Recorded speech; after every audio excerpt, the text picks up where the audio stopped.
In the dead of January, when the wind cuts through the Vermont hills like a whisper made of knives, there lies a place no cartographer dares record, a patch of land buried under snow and silence where even crows refuse to linger. They called it Winthrop Hollow. Now it has no name. The road leading there no longer exists. Trees have reclaimed the path, roots twisted over what was once gravel and footfall. The only remnants are a broken foundation stone half swallowed by earth and a rusted iron bell, blackened by time and heat, resting on its side like a toppled crown. And somewhere beneath the frost-bitten ground, there lies a leather-bound ledger, its pages curled and blackened by fire, its ink smudged by smoke and age. Most of the entries are illegible, charred into obscurity, except for the names, not the ones listed, the ones whispered in the margins. No one speaks of Winthrop Hollow anymore. Those who remember it lie in distant graves, and those who stumbled upon it later, surveyors, hikers, out-of-town archivists, don't talk about what they found, or what they thought they heard. Footsteps in empty buildings, children's laughter where there were no children, or names spoken aloud by the wind that matched no tombstone, no census, no record. But in the winter of 1912, Winthrop Hollow still existed. Isolated, suspicious, suspended in a hush between piety and decay. That was the year Reverend Mercer arrived, on foot, dragging behind him a wooden sled loaded with firewood, a tin stove, and 2 bundles wrapped in wool. His daughters, Clara and Abigail, 9 years old, identical in bone and blood, but nothing alike in soul. Clara was the one who spoke, bright-eyed and sharp-tongued, with the unnerving habit of finishing your sentence for you. Abigail rarely spoke at all, but she watched, always watched. People often said it felt like she wasn't looking at you, but through you, past the face you wore and into something you weren't ready to confess. They were quiet during the journey. Only Clara spoke to their father, and even she stopped when the trees grew thick and the path narrowed into shadow. By the time they crossed the ridge into Winthrop Hollow, night had fallen fast. The snow reflected no moonlight. Only the faint orange glow of oil lamps in distant windows showed that the place was still inhabited, still holding its breath. The reception was muted. Reverend Mercer was expected. He had written ahead, answering a request from the Winthrop Congregational Board.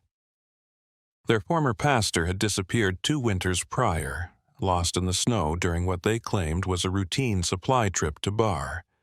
His body was never recovered. His name was etched into the church bell, though no one rang it anymore. Mercer was a tall man, skeletal from fasting, with a black overcoat that hung off his frame like a funeral cloth. He thanked the elders, accepted a plate of boiled potatoes and cold ham, and asked only for firewood and a place to sleep. His daughters said nothing. They simply stood behind him, Clara clenching and unclenching her fists, Abigail gazing at the church steeple. It was then that Abigail turned to one of the elders, a stooped man named Harold Tibbets, and said in her soft, faraway voice, "Why do you still keep the red shoes in the attic?" Tibbets dropped his lantern. No one had spoken of the shoes since the fire, since the orphanage closed its doors and the children were sent away, since the bell last rang. No one outside the hollow even knew about them. But the girls knew. They knew things no one had told them. Things that weren't written down. Names that had been scratched out of ledgers. Faces burned from photographs. Birth records lost in the flood. Or misfiled in Montpelier. They knew about Lottie. About the cellar door beneath the infirmary stairs. About the 7th child who wasn't in the photograph. That's when the murmurs started. Not in the open, of course. Winthrop Hollow was far too proud for gossip, but behind closed doors and shuttered windows, the questions crept in like frost under floorboards. Who told them? How could they know? What did they want? Some said Reverend Mercer was a mystic. Others called him a charlatan. A few whispered darker things, that he was not their father at all, but their jailer. That the girls were not girls, but ghosts. And still the snow fell. Heavy, unbroken. The kind of snow that muffles sound and movement, that makes a town feel like it's suspended in time, waiting for something to break. Reverend Mercer spent his first week preaching from the pulpit in a cracked voice that rattled in his chest. His sermons were not fire and brimstone, but dry and exhausted. "Repentance is not about memory," he said once. "It is about returning." No one understood what he meant. Clara sat in the front pew. She smiled too much. Abigail never blinked. Then came the night the ledger was found, or what was left of it. A snowstorm had collapsed part of the church's storage cellar. Reverend Mercer went down to clear the rubble and returned hours later with a fire-damaged book cradled in his arms like an infant. He said nothing, simply placed it on the communion table and opened it. The pages crumbled at the edges. Some had melted together, but others survived. Names, dates, notes in the margin. The title stamped on the first page had faded to near invisibility, but the words could still be made out beneath the soot. Winthrop Hollow Orphan Records, 1883-1891. And there, beneath the list of registered children, were tiny smudges, almost invisible until viewed in candlelight, written in a different hand. Lottie, Miriam, Samuel, Elsie, Thea, Ruth, John. No last names, no dates of birth, no exit paperwork, just first names and ink blots. Abigail traced one of the names with her finger, paused over Elsie, and whispered, "She still cries at night." Clara didn't look up. She's the one who burned last. The others were already gone. The elders demanded to know who told them that. Neither girl answered. Reverend Mercer closed the book. That was the night the bell rang. No one pulled the rope. No wind passed through the steeple. But just before dawn, it rang once, clear and sharp, like the voice of a child calling out from under the snow. And in that moment, everyone in Winthrop Hollow remembered a name they were never supposed to say again. They arrived on sled runners in silence. The Reverend's boots crushed the snow with a slow, deliberate rhythm. Behind him, two small pairs of feet left lighter tracks, barely indenting the crusted white. Clara walked close to her father's side, her scarf tucked tightly under her chin, eyes flicking from cottage to chapel to graveyard. Abigail lagged slightly behind, arms wrapped around herself as if the cold was inside her bones, not just the air. Winthrop Hollow revealed itself gradually, through thickets of bare elm and birch, beyond a frozen creek glazed in gray light. The buildings clustered close together, half shrouded in smoke from stoves, as if huddled for warmth or secrecy. The general store leaned slightly to one side, its windows fogged. The post office was no larger than a tool shed. At the center stood the church, whitewashed wood, peeling paint, and a narrow steeple that pointed accusingly at the sky. It was quiet, not just winter quiet, but something deeper. Wary, expectant, as if the town had taken a collective breath and hadn't exhaled since. 3 men waited at the crossroads. All wore dark coats. None smiled. "Reverend Mercer," one said, extending a gloved hand. "Welcome to Winthrop Hollow. I'm Elias Tibbets, head deacon." The Reverend shook his hand and nodded toward the girls. "My daughters, Clara and Abigail." Clara offered a polite, "Good morning," then squinted up at the steeple with an odd expression. "Bell looks cracked," she said. Tibbets blinked. "It hasn't rung in some time." Abigail did not speak. She stared at the bell, face pale, jaw tight. The deacons guided them toward the parsonage, a modest cottage beside the church with smoke already rising from the chimney.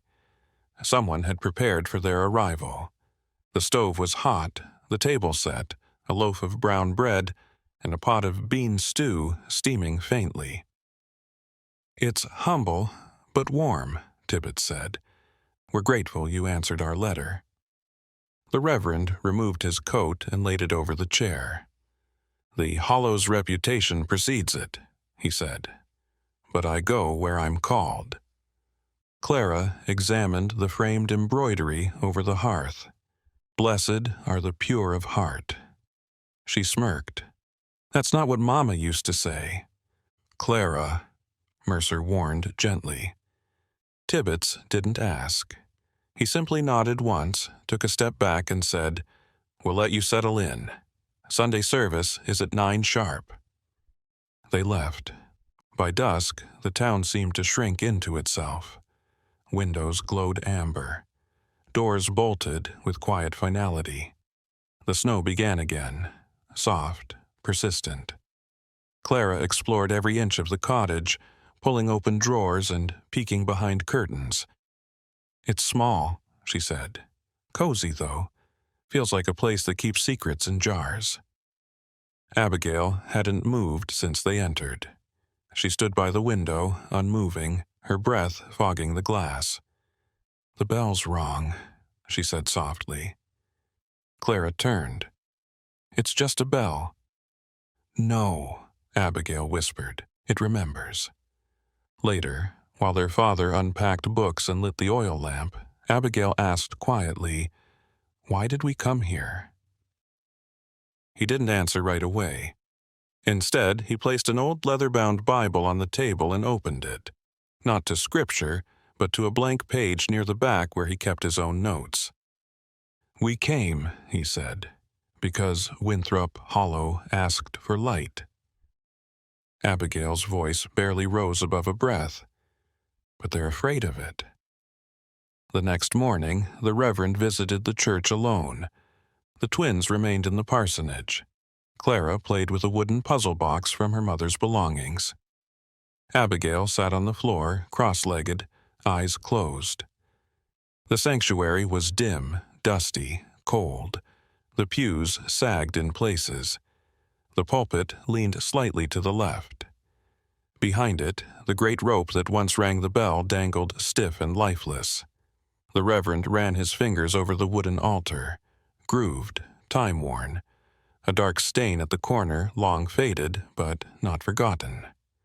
When he emerged, nearly an hour later, the snow had stopped. He returned to find Clara poking at the stove with a stick and Abigail pressed to the window again. "They were watching," Abigail murmured. "Who?" he asked. She didn't answer. That afternoon, they walked through the hollow. The town watched them from behind curtains, never overt but always present. Faces flickered past frosted glass, eyes darting away when noticed. Clara greeted every passer-by. "Good morning, ma'am." "Lovely mittens, sir." "Your dog looks like he's got a secret." Most gave a stiff nod, then quickened their step. But Abigail, the people looked at her the way one looks at a closed door in an empty house, like it might open on its own.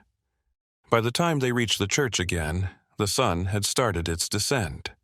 The Reverend stopped to inspect the bell tower ladder.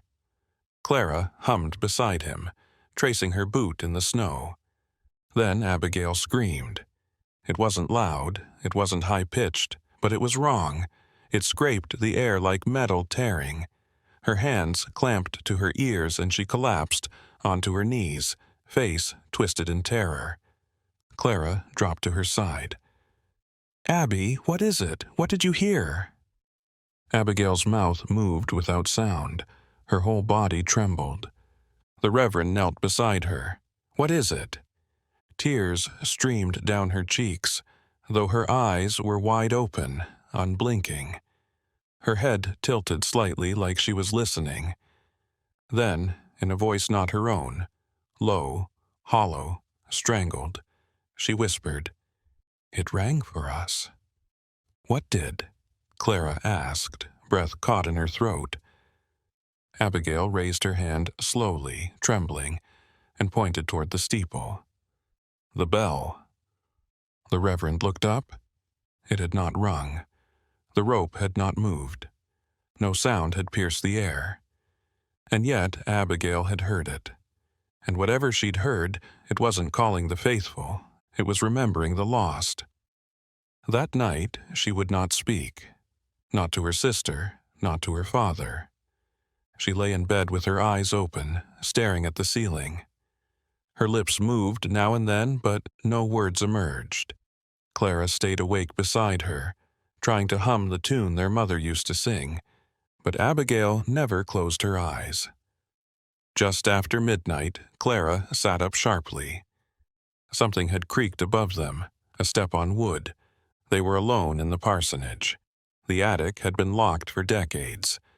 Still, Clara listened, and this time she heard it too. Not footsteps. Breathing. As if something very small and very still waited just behind the ceiling beams. The next morning arrived heavy with fog, so thick the steeple disappeared into it. The town seemed to dissolve at the edges. Fences, rooftops, even trees faded into the pale gray like ghosts forgetting how to exist. The Reverend spent the early hours organizing the chapel. Dust had settled in places no one dared to touch. He polished the communion plates, replaced cracked hymnals, and opened the storage beneath the altar. When he lifted the lid, Abigail, still silent since the bell, flinched from the opposite side of the room. She didn't look at him, just whispered, "That's where they locked her in." The Reverend paused. "Who?" "She scratched the wood," Abigail replied, eyes on the floor. "But no one opened it." Before he could speak, the chapel door creaked open, and Deacon Tibbets stepped inside, brushing snow off his shoulders. "You've got folk curious, Reverend. Haven't had this much stir around town since the spring flood of '08. "Folk curious about the church?" "About you and the girls." He chuckled without mirth, especially the quiet one. "Some think she hears the dead." The Reverend shut the altar box carefully. "What do they think she's hearing?" Tibbets didn't answer. He just looked toward Abigail, then changed the subject. "Thought you might want to know, the town's planning a remembrance service. For the children." "The children?" "The orphans," he said. "From the Winthrop Asylum. We mark the anniversary every February. Light candles, say prayers." "What happened to them?" Tibbets ran a hand through his graying hair. "There was a fire, long time ago, before most folk here were born. Building went up overnight, tragic thing.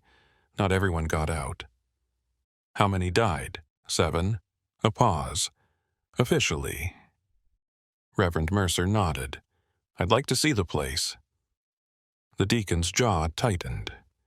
"There's nothing left, just stone footings and weeds. Most folks avoid it." "Why?" "They say it burned twice."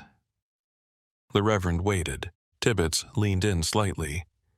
"Once, in 889, he whispered, "and again the next year. But no one lit it the second time. It just happened." The twins walked with him that afternoon to the old asylum grounds. The path was barely visible, buried beneath brittle vines and broken snow. Birds avoided the trees here. The only sound was wind threading through the pine branches. Clara kicked at a piece of iron half buried in the snow. "That was a stove," she said. "Kitchen was on the west side, but the second fire started in the nursery." "How do you know that?" the Reverend asked. Clara tilted her head toward her sister. "She told me." Abigail stood still as a statue. her eyes locked on the remnants of a brick chimney jutting from the earth like a broken tooth. "She used to hide under the stairs," she whispered. "Who?" Abigail's voice cracked for the first time since the bell. "Lottie." The Reverend turned sharply. "Lottie?" Clara nodded.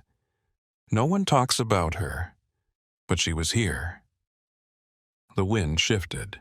Somewhere in the distance a door slammed, though no buildings remained. That night, over stew, the Reverend asked the question plainly. "Who is Lottie?" Clara shrugged. "She's the one who was supposed to be adopted, but she wasn't. They told her she would be." Abigail added softly, "They picked someone else instead, and then the sickness came." "What sickness?" "They called it consumption," Abigail said, folding her napkin. "But it wasn't. It didn't smell like sickness." The Reverend felt a chill that had nothing to do with the temperature. "How do you know that?" Clara stared into her bowl. "Because she won't stop coughing." At midnight, he climbed into the attic. The door protested with a groan loud enough to wake the dead. Abigail sat up in her bed, but didn't speak. She watched him ascend the ladder and disappear into the dark. The attic was low-beamed and packed with mildew-stained boxes. He lit an oil lamp and began to search, each step sending up flakes of old insulation. Dust choked the air like ash. Near the far corner, beneath a moth-eaten quilt, he found a locked trunk. The key was still in it.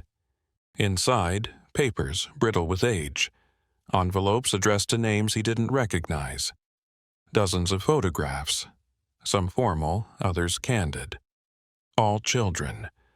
All dated between 1883 and 1891, and all of them marked on the back in the same neat hand. Thomas, sent to Boston. Annie, died winter fever. Elias, adopted by Chamberlains. Francis, unclaimed. Page after page. Name, status, until he found the torn one. The photograph was ripped down the middle.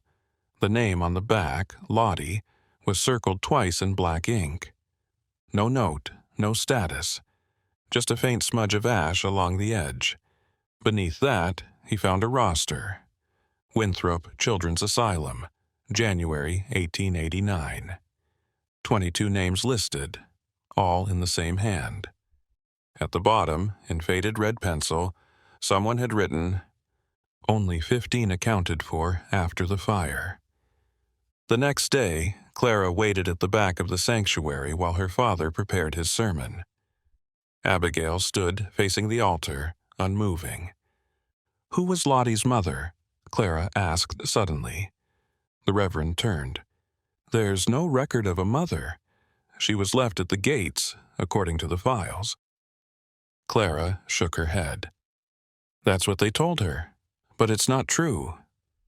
"Then who was it?" Abigail answered without turning. "Someone who still lives here." The Reverend approached them slowly. "Do you know who?" "She does," Abigail said. "But she's afraid." "Afraid of what?" "That Lottie will remember." He paused. "Do you think she has?" Abigail turned then. Her eyes were glassy, her lips pale. She never forgot. The following Sunday, the congregation gathered under an iron-gray sky. The air was still, unnaturally so. Snow clung to the trees like white ash. Reverend Mercer opened his sermon with a passage from Isaiah. "The voice of one crying in the wilderness, prepare the way." But it was Clara who stood after the service, walked to the center aisle, and asked in her clear, innocent voice, "Why isn't Lottie's name in the candle book?" Gasps broke the silence. Old Mrs. Wainwright dropped her purse. Deacon Tibbets stood slowly. I don't know who that is, child." Clara tilted her head. "Yes, you do. She used to pick lilies from your fence." Tibbets paled. Abigail, still seated, whispered, "You called her the Cursed One." The church fell silent, and from somewhere above them, in the dust of the belfry, came a single, sharp creak, like a weight shifting, or a rope tightening. The morning after the Sunday service felt thinner somehow, like the world itself was holding its breath. Snow had fallen overnight, but not from clouds. The sky was clear, a pale steel sheet stretching endlessly overhead. Yet fine white powder covered every surface, too soft and too even to have come naturally. Reverend Mercer stood on the chapel steps, staring upward, then downward, as though expecting the snow to explain itself. Inside, the congregation returned, quieter than usual. Eyes shifted to Clara and Abigail with quick, guilty flickers. No one spoke of the question Clara had asked. No one said Lottie's name, but her absence now filled the room more completely than any living presence could. Reverend Mercer prepared the elements of communion: the wine, the bread, the altar cloth smoothed and realigned 3 times, though it had not shifted. Abigail stood by the pew, unmoving. Clara hummed softly, tracing her finger along the edge of a hymn book she didn't open. The ceremony began with the scripture, and the Reverend's voice carried stronger than usual, perhaps as a defense. He spoke of grace, of truth piercing darkness, of light not asking permission to shine. Then, as he raised the chalice, Abigail took a single step forward and said, as if announcing the weather, "There's a hand under the altar." Silence fell so quickly, it seemed to create a vacuum. The Reverend paused, mid-prayer. Clara looked up from the hymn book. "Left hand," she said quietly. "Clenched. Broken pinky." Deacon Reuel Cartwright, seated 3 pews from the front, jolted as if struck, his face drained of color. His cane slipped from his grasp and hit the wooden floor with a sharp crack. Abigail turned toward him. "You were 17, she said. "You weren't supposed to be there that night." "No," he rasped, then louder, "No, that's not—" "You followed her into the East Wing," Clara added. "You said it was just to talk." Cartwright clutched his chest. "She tried to scream," Abigail whispered, but the wind had taken the sound away. The Reverend moved quickly to the old man's side, but Cartwright batted him away, trying to stand. "I didn't mean to," he gasped. "I only meant to scare her. I told her to be quiet." He collapsed onto the floorboards, shaking violently. A murmur rippled through the congregation. Some stood. Some stepped back. Others just stared at the twins as if waiting for fire to erupt beneath their feet. The Reverend shouted for someone to bring water, but it was too late. Cartwright's breathing slowed, eyes wide, not with pain, but with recognition. "She said you'd come," he whispered to Abigail. Then he died. The church emptied in minutes. They left in a hush, boots creaking on snow, doors closing behind them with more finality than usual. The Reverend sat beside the altar in the long shadow of the stained glass window, staring down at the floor. Abigail stood beside him, silent, her hands folded. Clara had wandered to the back of the sanctuary, turning the hymnals upside down, one by one, as though she might find an answer pressed between their pages. "You spoke of a hand," Reverend Mercer said after a long pause. Abigail nodded. "Is it truly there?" She looked up at him slowly. "It's been waiting." He felt a coldness then, not in the air, but in his blood. Something ancient and invisible that shifted the air in the room. A presence not hostile, but heavy. Watching. Clara skipped forward, her voice too light. The boards creaked different near the back, 3rd row, left side. "How do you—" he started, but stopped. He already knew the answer. She smiled. "I listen." That evening, long after the sun had gone, the Reverend returned alone. The church was dark except for a single oil lamp. He moved the pews aside, measured the steps, third row, left side. The wood was indeed warped, but subtly, like a breath caught in the middle of exhale. He knelt and ran his fingers along the seams until he found the small notch. A pry bar from the tool shed brought the board up with a groan. Beneath it, compacted soil, a faint depression. He dug with bare hands, careful, methodical.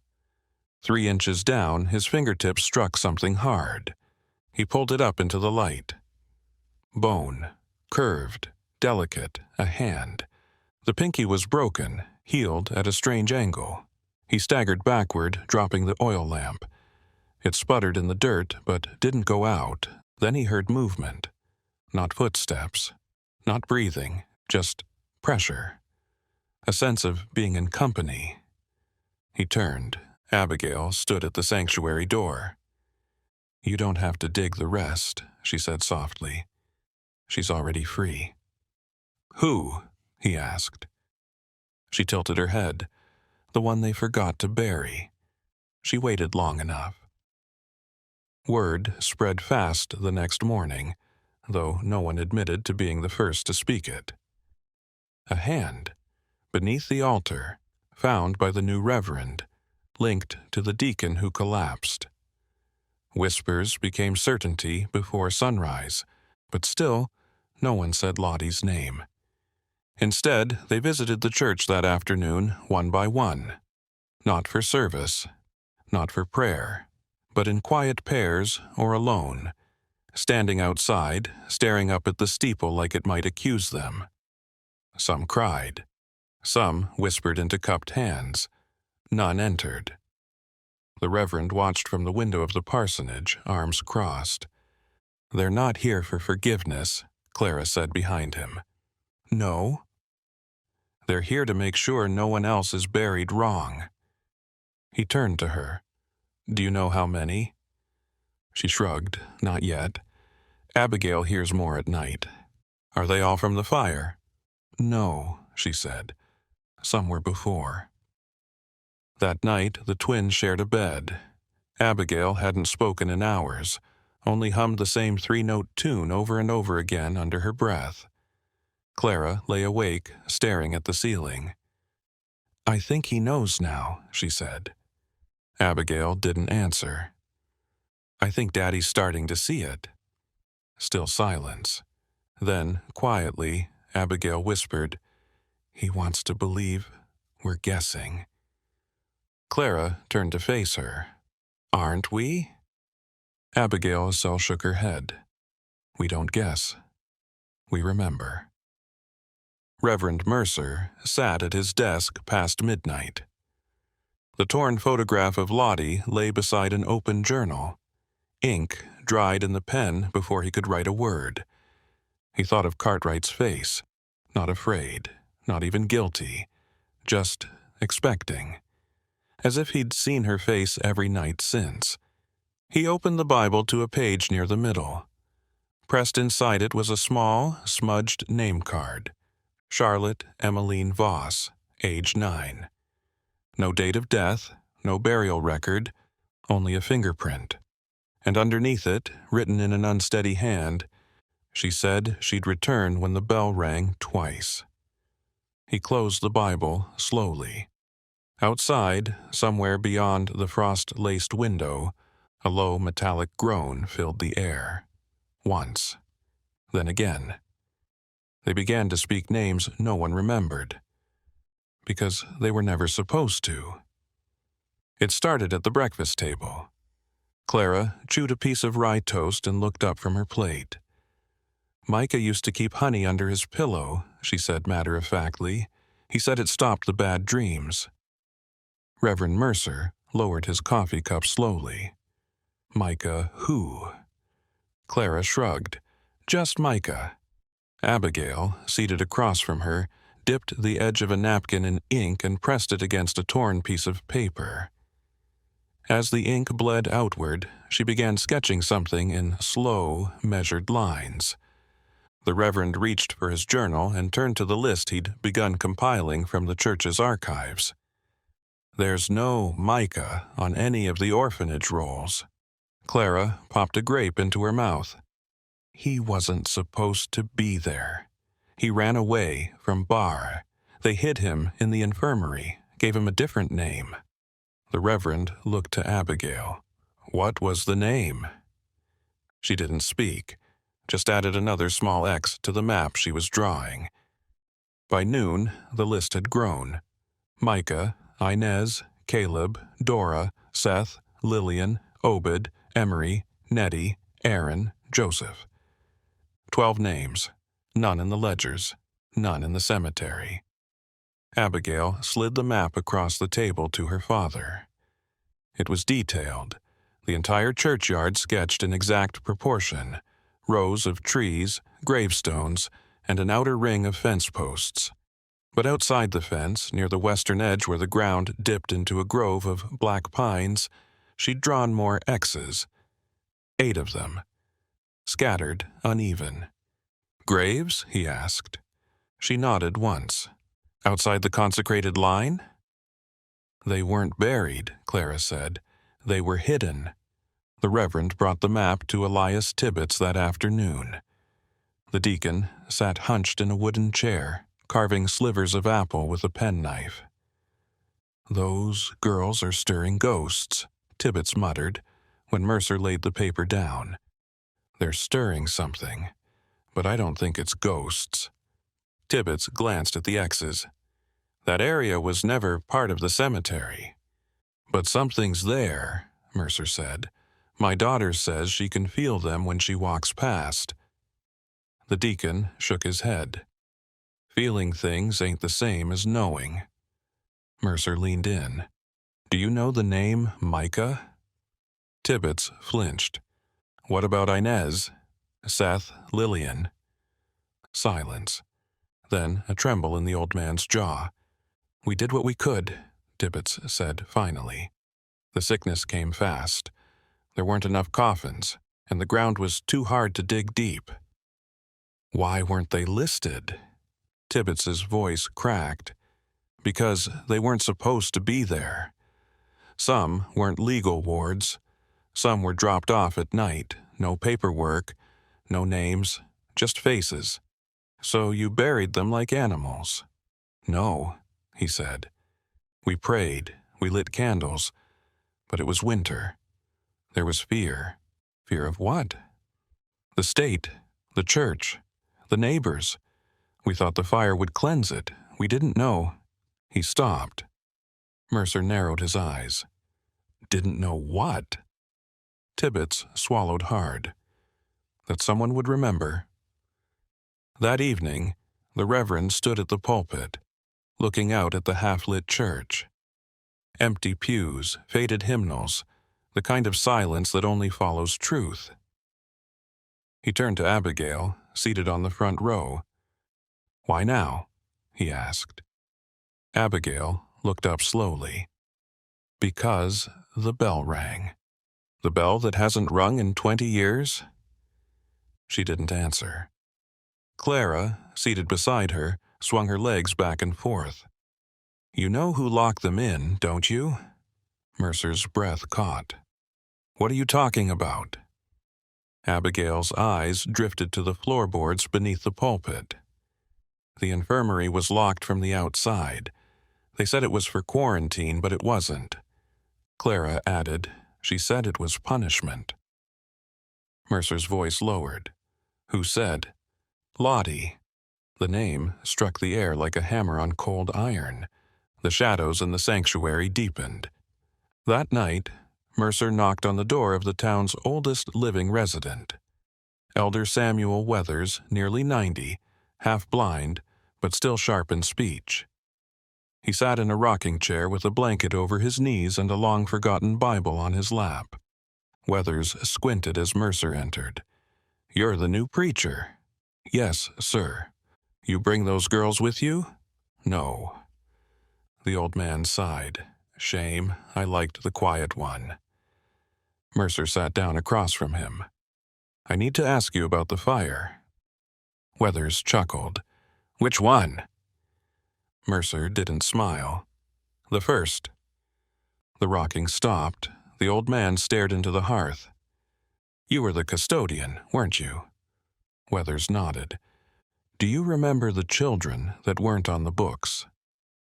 He was quiet for a long time. Then, I remember their eyes. Mercer opened his journal.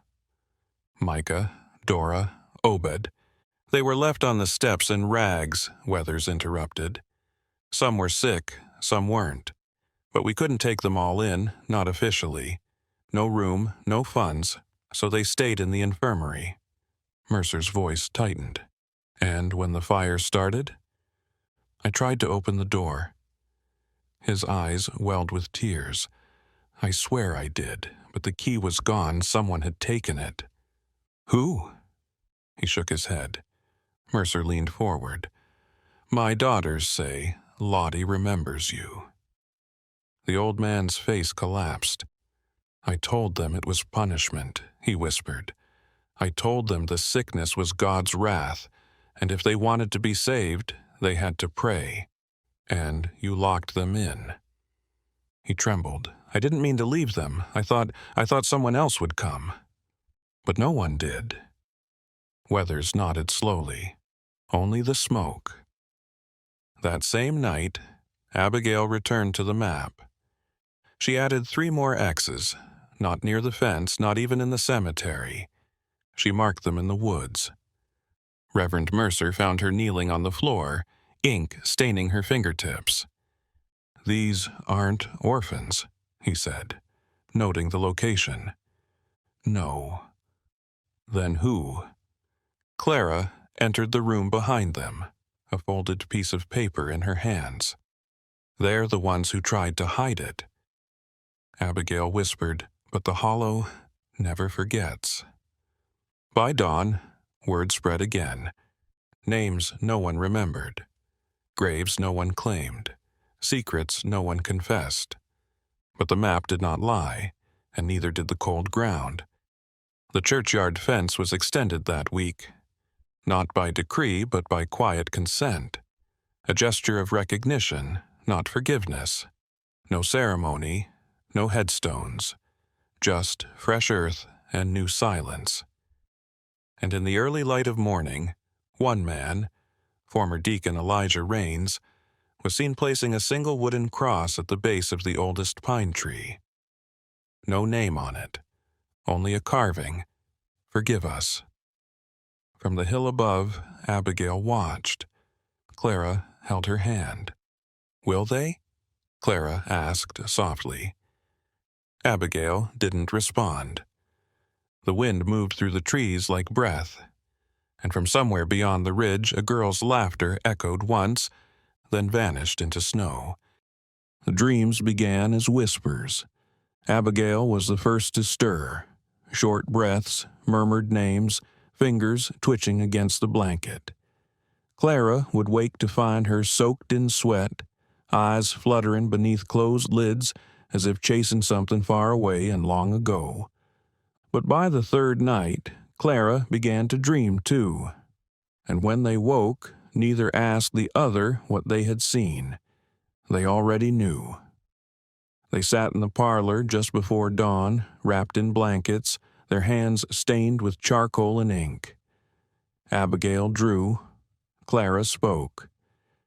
It started in the west wing, Clara said quietly, eyes distant. Someone knocked over a lamp by the linen shelves. They said it was an accident, but it wasn't. She was trying to see in the dark, looking for the toy she dropped. Reverend Mercer sat across from them, notebook open, though he had stopped writing minutes ago. Clara continued. The second floor had 3 hallways.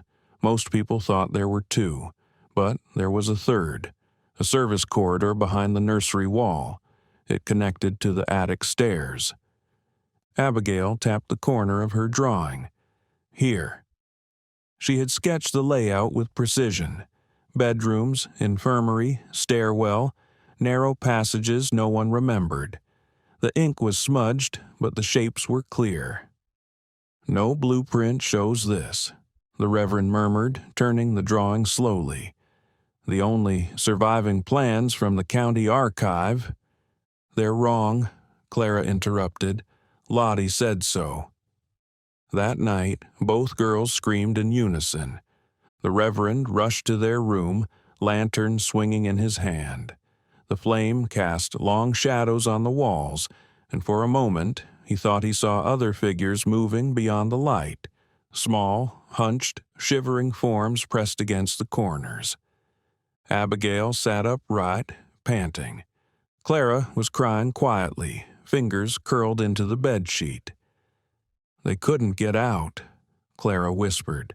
"They ran to the end of the hall and the door was bricked over." "Bricked?" the Reverend asked. Abigail nodded. "The old stairwell. It had been sealed off during renovations, but they didn't know that. They ran straight into the wall." Mercer sat down on the edge of the bed. "Tell me what you saw." Clara wiped her face. Lottie was carrying Micah. He'd fallen, couldn't breathe. His lungs were already sick and the smoke made it worse. Abigail added, "She tried to sing, to keep him calm." The Reverend leaned in. "A song?" Clara nodded, and then, in a voice too steady for the hour, too haunting for a child, she began to sing. "Hush now, child, the night is warm, though shadows dance and fire forms. Close your eyes and you will see a garden gate, a willow tree. No more cough, no more pain. Morning comes through window pane. Hold my hand and stay with me. The smoke won't find us if we flee." The Reverend felt his chest tighten. "That song," he said hoarsely. "It isn't in any hymnal." "It's not a hymn," Clara whispered. "It's a promise." The next morning, Mercer returned to the ruins. The old asylum grounds were quiet, buried under layers of ice and time. But with Abigail's map in hand, he traced the foundation stones, noting where the western wing had once stood. He marked out the rooms, the stairwell, the hidden corridor. Then he reached the far end, what should have been the emergency exit. And there it was. A wall of brick, faintly visible beneath collapsed timber and frostbite ivy. No door, no handle, just bricks, laid hastily, unevenly, some crumbled at the edges, others darkened with soot. He knelt and pressed a gloved hand against the stone. Behind him, the wind shifted. For a moment, the air smelled of linen, smoke, and something faintly floral. He turned, but saw only snow and trees. Then he heard it. A child's voice, faint as breath. "Hold my hand and stay with me." The wind took the rest. That evening, Clara sat before the fireplace, watching the embers die. "They kept trying the doorknob," she said suddenly, "but it turned and never opened." Abigail sat beside her, head on her sister's shoulder. "They thought the Reverend would come back," Abigail murmured. "Not our Reverend, the old one, Pastor Lyle." Mercer looked up from his notes. "The one who disappeared." "He didn't disappear," Clara said. "He locked the door." The Reverend stood slowly. "You're sure?" "We watched him," Abigail whispered. "He said it was too late for them, that the fire was God's punishment." "Punishment for what?" "For being born without names," Clara said. "He said children like them were mistakes, that the hollow wasn't meant for the broken." Mercer's hands curled into fists. "That's not scripture." Abigail looked at him with clear, tired eyes. "No," she said. but it was his gospel. The next day, the Reverend confronted the town board. They met in the town hall, a single room with warped floorboards and a smell of mildew that never quite faded. Tibbets sat at the head, flanked by Weathers and 3 others, all older men with lines carved deep into their faces. "I need access to the full records," Mercer said. "Not the redacted ledgers, the originals." "There are no originals," Tibbets replied. Clara's voice rang out from the back of the room. "Then why does Abigail remember them?" The men stiffened. "We know about the fire," Mercer said. "We know about the children, about the 3rd hallway, the bricked door, the lullaby." "Those girls have imagination," Weathers muttered. "That's all." Abigail stepped forward and placed the charcoal drawing on the table. Tibbets stared at it for a long moment. Then, quietly, he said, "I used to play jacks outside that hallway." "You remember it?" Mercer asked. He nodded. "They sealed it in '86. After one of the boys fell down the stairs, broke his neck. They said it was safer that way." "And the children in the West Wing?" Tibbets didn't answer, but his silence was an answer all its own.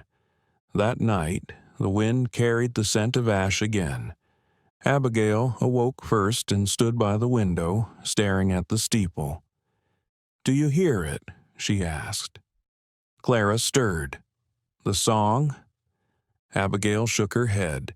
"Number the fire." The Reverend found them both there minutes later. "What's wrong?" Abigail didn't turn. "She's walking now." "Who?" Abigail looked at him. "Lottie." Far across the hollow, in the dead remains of the asylum, the snow had begun to melt, not from the sun, but from within. Ash stained the old foundation stones again, and above it all, the wind carried the sound of a voice barely older than a whisper, singing to no one. "The smoke won't find us if we flee." But the smoke was always listening. The man arrived in a dark green carriage with state markings stenciled on the side and the scent of ink, wax, and cold law trailing behind him. He stepped out in polished boots and a stiff wool coat, tall and clean-shaven, with eyes that scanned the church and the parsonage like someone preparing for a funeral he wasn't yet convinced had occurred. "I'm looking for Reverend Elias Mercer," he said, voice crisp. "I'm Mercer," the Reverend replied from the church steps, already knowing why he'd come. The man handed over a sealed envelope. "I'm James Whitlock, Vermont Office of Orphan Affairs. I'm responding to this." The envelope bore no return name, but the handwriting was delicate, slanted, unmistakable. Abigail's. Inside was a single sentence. "Not all the dead are in their graves." Whitlock didn't speak much at first. He walked the hollow with the gait of someone trained to see lies in the way grass grows and truth in the crooked angles of doors that never closed right. He began with the church records, then the cemetery, then the town ledgers, financials, and board meeting minutes, what few hadn't mysteriously gone missing. By the second day, the questions began. To Deacon Tibbets, "Where are the receipts for the 1888 state grant for orphanage renovations?" Tibbets stammered. "They were lost in the flood." To Elder Weathers, "Why were 8 children removed from the roster in April of 1889 with no forwarding information?" "Clerical error," Weathers claimed. "The ink had faded." To the town clerk, "Why is there a line item in the budget for lumber purchases in June of 1889 when no new construction occurred?" The clerk turned red. "Storage repairs." "Where?" No answer. Whitlock circled the town like a vulture sensing something beneath the snow. He walked the asylum grounds for 3 hours, took notes, sketched the brick wall, measured the footprint of the old nursery with a collapsible brass ruler, and didn't speak the entire time. When he returned to the church, he found Abigail waiting by the side door. "You know, don't you?" he said. She nodded once. "Then tell me where." She pointed, not to the woods, not to the ruins, to the garden. The garden of lilies had been the pride of Winthrop Hollow. Once, nestled behind the parsonage, it bloomed in late spring, white petals trembling under the mountain wind like pale tongues tasting the air. But now, in midwinter, it was a field of silence. Snow layered it thickly, undisturbed, almost untouched. Almost. Whitlock followed Abigail through the drift. She walked barefoot. She always did now. She stopped by a crooked wooden arch, overgrown with brittle vines and iron nails rusted into a floral pattern long since forgotten. "Here," she said, tapping the snow with her toe. He crouched and brushed the snow aside. At first, only earth. Then a rise in the soil, rounded, subtle. Another step, another mound. Then another, 6 in total, like knuckles in a clenched fist beneath the surface. He rose slowly. "Are you certain?" Clara's voice rang out from behind him. "She said they wouldn't smell by spring." Whitlock turned. "Who?" "Lottie." The next day, the town was summoned. Whitlock didn't ask. He ordered. The chapel doors opened wide, and every able-bodied man, woman, and child gathered under its arches, suddenly aware they were not just townspeople. They were witnesses. The front pews were empty. The twins sat side by side at the back, watching. Reverend Mercer stood silently near the pulpit, hands clasped behind his back, face unreadable. Whitlock addressed them like a judge speaking to a jury already stained with guilt. "You have 2 choices," he said. "You tell me what you know, or I will bring in the state militia. We will tear up every plank of your foundations and turn over every stone in your gardens." No one moved. Then a voice cracked from the left side, old, brittle. It was May Weatherby, once a nursemaid at the asylum. "I saw them carry the sack." The room gasped. Whitlock stepped forward. "What sack?" "They said it was linens for burning, but it dripped." "Who was carrying it?" May hesitated. Then, "Pastor Lyle." A ripple of tension. Several people stood halfway, unsure whether to stay or flee. Clara said from the back, "It wasn't the only one." Within the hour, shovels scraped snow. Whitlock, Mercer, and 2 men from the neighboring township who had agreed to serve as neutral witnesses began to dig near the lily garden. It didn't take long. 12 inches down, beneath snow and frozen loam, came the first sound, the dull thud of metal against bone. Whitlock knelt, brushing aside soil with gloved fingers. The rib cage was small, incomplete. A second skeleton lay curled beside it, clutching a tin button, then a third.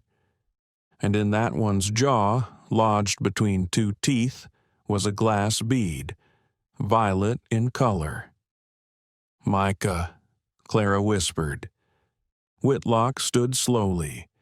"We'll continue in the morning." But they didn't. That night, the earth thawed on its own. By dawn, the garden had changed. The snow had receded in a perfect circle. Bare soil ringed in white like an open eye. The lilies were already sprouting. In February. The townspeople stood at the edges, afraid to step closer. Whitlock spoke again from the church steps. There were more funds than recorded, more children than acknowledged, and more lies than even the dead could bury. He turned toward the Reverend. "You knew none of this?" Mercer met his gaze. "I know now." Whitlock looked toward Abigail. She was staring into the garden, eyes not fixed on what had been found, but on something yet to come. "What will you do?" Mercer asked. Whitlock hesitated. "Report it. Of course. Demand exhumation, public record, judicial inquiry." But no one will believe it," Whitlock said quietly. "Not the map, not the song, not the dreams." "Then why are you here?" Whitlock looked at the girls. "Because someone sent the letter." That evening, Whitlock sat in the parsonage with the fire burning low. Abigail entered the room without a sound. "You wrote it, didn't you?" he asked. She didn't answer. "I thought so," he said. "The handwriting was too clean, too careful. Children write differently." "I'm not a child," she replied. "Number, I suppose you're not." He poured a cup of tea, but she did not drink. Instead, she reached into her pocket and handed him a folded piece of paper. Another name, another place. Whitlock read it and paled. "This is in Massachusetts." Abigail nodded. "They built another orphanage there, didn't they?" A beat of silence. Clara's voice called from the hallway. "Same walls, same floor plan, same blue window in the nursery." Whitlock stood. "I'll go tomorrow." Abigail turned to leave. But just before she disappeared down the hall, she said, without emotion, "There's another garden there, too." In the stillness that followed, Mercer sat down beside the fire, exhausted. Outside, the town gathered again, not for church, but for reckoning.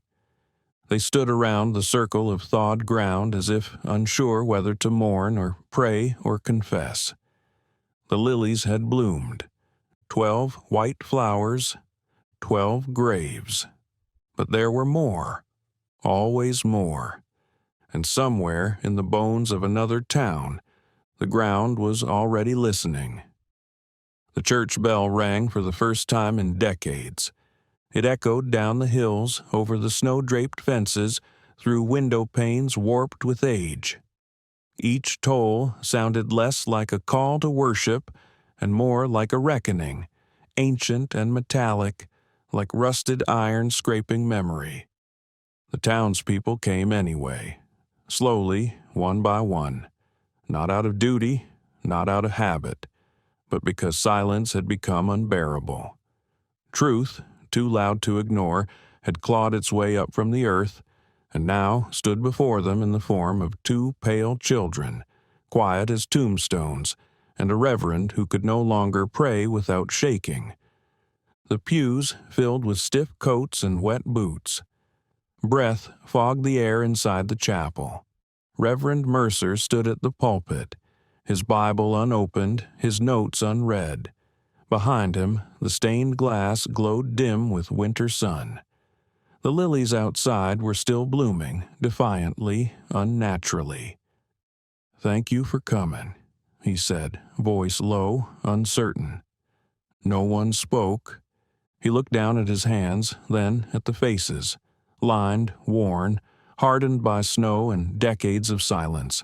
He saw guilt in some, defiance in others, but mostly he saw fear, not of judgment, but of history, of being made to answer for something they'd learned to forget.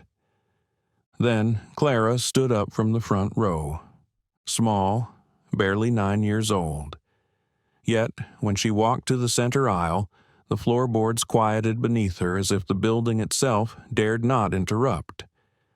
She turned and faced the town. "You can plant roses," she said, voice clear and steady, "but the roots still bleed." A murmur, shifting feet, nervous glances. She continued, "You built a church on a grave. You prayed over names you never said. You baptized babies, but you buried children like garbage." Someone in the back coughed. Another turned to leave, but stopped. No one left. "My sister and I didn't come here to haunt you," Clara said. "We came to finish the story." Abigail stood then, joining her. "They remember," Abigail whispered. Reverend Mercer stepped forward. "They—" Abigail looked out at the rows of bowed heads, the ones beneath the lilies, the ones behind the brick wall. "They haven't forgotten." A silence fell that seemed to stretch for lifetimes. Then Elder Weathers rose, his body trembling as if held up by threads. "I knew," he said. "I knew about the children. I knew about the fire. I helped forge the second ledger." Gasps followed. Someone whispered, "Traitor!" Weathers ignored them. "I told myself it was for the good of the church, for the Hollow, that no one needed to know, but that lie didn't die in the fire. It stayed, in the roots, in the bones, in the eyes of every child that looked too long at the lilies." He turned to Mercer. "What do we do now?" That night, the town held council, not in secret, not in the hall, but inside the sanctuary, with Abigail and Clara present, silent witnesses. On one side, those who demanded silence. They argued legacy, structure, reputation. The church had survived war, famine, floods. To dig up old ghosts would be to salt the ground of everything they had built. On the other side, those who had seen the garden, heard the lullaby, read the real names in Abigail's shaky, careful script.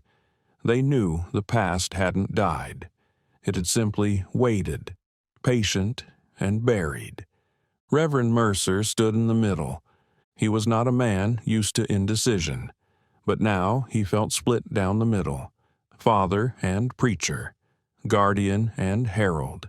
His daughters had brought light to rot. Could he now dim it to save the walls that sheltered them? "Expose the truth," someone said, "and the church may lose everything." Clara answered softly from the back, "If you keep it buried, you've already lost it." In the early hours before dawn, Mercer returned to the altar. He kneeled, not to pray, but to listen. The silence in the church was different now, alive, waiting. He remembered Cartwright's death, Weathers' confession, the bones beneath the lilies, the song Clara sang that no hymnal dared hold. Then he did something no minister before him had done in over a century. He opened the locked drawer beneath the altar and removed the original founding charter, sealed, unbroken, and long thought lost. Inside, names, deeds, a map of the original grounds, and a letter. Dated 1883, signed by Pastor Lyle. It read, "In the event of unrest or inquiry, present the holy grounds as complete. The infirmary annex shall remain omitted. Do not record the relocation of undocumented minors. Let the fire absolve what the law cannot. And above all, keep the garden pure." Mercer placed the letter on the altar and lit a match. He did not burn it. He let it sit there, open, exposed, for all to see. That morning, the church bells did not ring. Instead, the Reverend nailed a single sheet of parchment to the door. It was a declaration, not of faith, but of admission. It listed 12 names.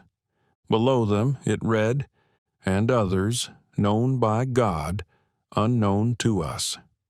He signed it with his full name and left the doors unlocked. What followed over the next weeks was not revival. It was dismantling. The state returned.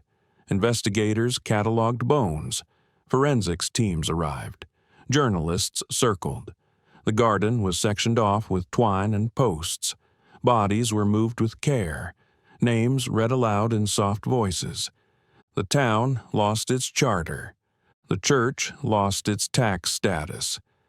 The diocese issued a statement of grief and distance. Families stopped attending. Donations dried.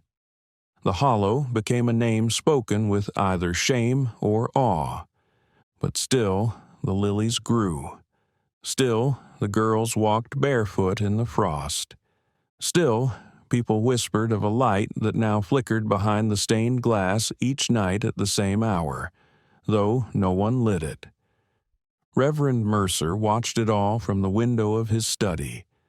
Abigail sat beside him, drawing again. Clara looked out the glass. "Do you think we did the right thing?" he asked them.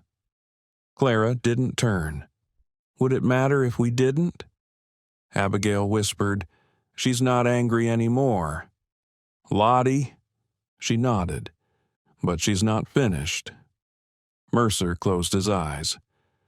"What does she want now?" Abigail paused her sketching, then said, "For us to go where they never looked." And in her lap, a new map began to take shape, one that led out of Vermont, south, to a town with no name, and a bell that hadn't rung in over 100 years. They brought the shovels at dawn, but the girls had already marked the earth. 14 stakes, driven gently into the soil around the lily garden, each tied with twine and scraps of fabric, one blue, one white, one pink, one scorched at the edges. No names, no crosses, just cloth. Silent banners for the unnamed. State workers arrived with masks, gloves, measuring tools, and cautious eyes. They whispered to one another, careful not to disturb the strange quiet that clung to the hollow like fog. Cameras were mounted on tripods. Notes were taken on clipboards. A canvas tent was erected beside the site. And then the digging began. Reverend Mercer stood at the edge of it all, coat tight against the wind, hands buried in his sleeves. Abigail and Clara sat nearby, legs folded under them, unmoving. By noon, they struck bone. The first skeleton was small, likely 6 or 7 years old. Its arms were curled over its chest, as if still guarding something. The second lay beside it, face turned toward the first, legs twisted unnaturally. The third and fourth were fused together at the wrist, as if they had refused to be separated even in death.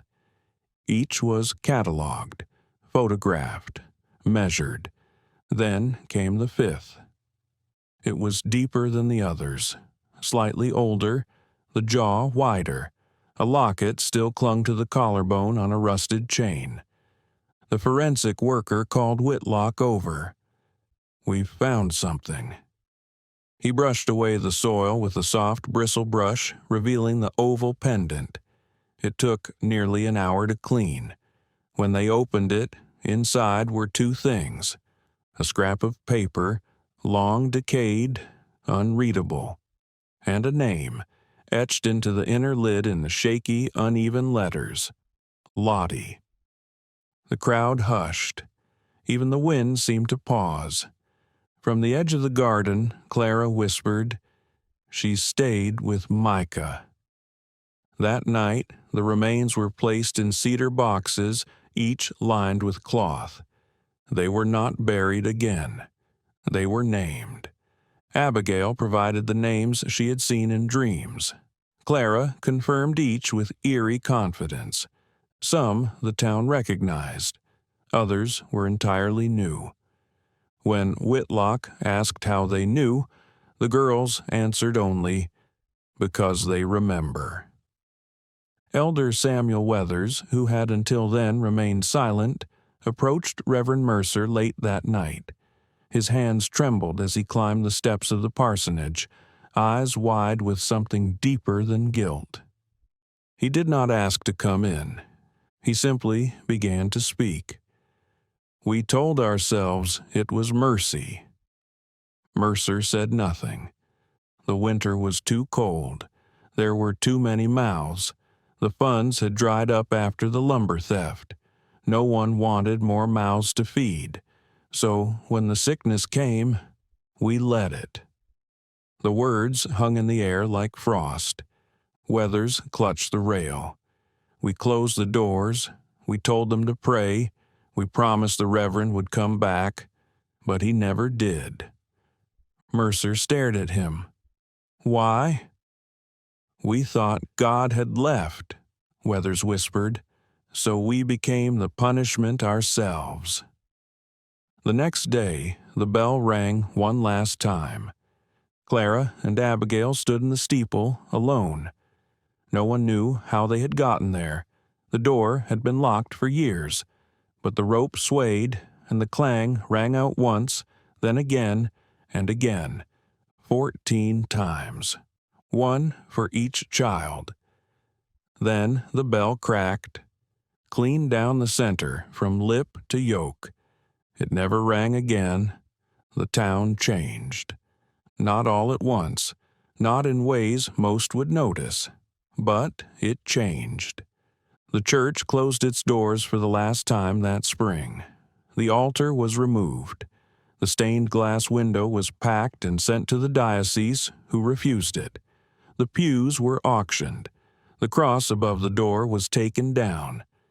But the garden remained, and the lilies bloomed every year, regardless of season. Some townsfolk moved away. Others stayed, but walked a little slower past the garden. Children were told not to play there, but they did anyway. And sometimes, at dusk, they said they heard singing, a lullaby. Whitlock returned to Montpelier with his findings. His report was sealed, filed, and never released to the public. No indictments were made, no trials held. The state claimed insufficient evidence for criminal prosecution due to the historical nature of the events. The Hollow was left to silence, but silence was not the same as peace. 1 year later, a traveler came through Winthrop Hollow, a cartographer mapping old, decommissioned towns. He had never heard of it. But a woman in Montpelier had pointed him toward the hills, saying only, "You'll know it when you find it." He arrived in spring. The air smelled of thawing roots and something floral. He found the garden first, then the chapel, then, behind the church, 2 girls, barefoot, standing at the edge of the trees. He approached cautiously. "Do you live here?" he asked. Clara nodded. "Sometimes." Abigail didn't speak. He knelt down. "What's this place called?" Clara looked at him for a long time, then whispered, "It used to be called the Hollow." "Used to be?" She nodded. "It's not a hollow anymore." "Then what is it?" Abigail looked up, her voice barely audible. "It's a memory." He left before nightfall, but as he rode away, he looked back once more and saw something that would stay with him the rest of his life. The steeple stood crooked and dark. The bell hung cracked and silent. But in the garden, the lilies glowed faintly, white, warm, unnatural.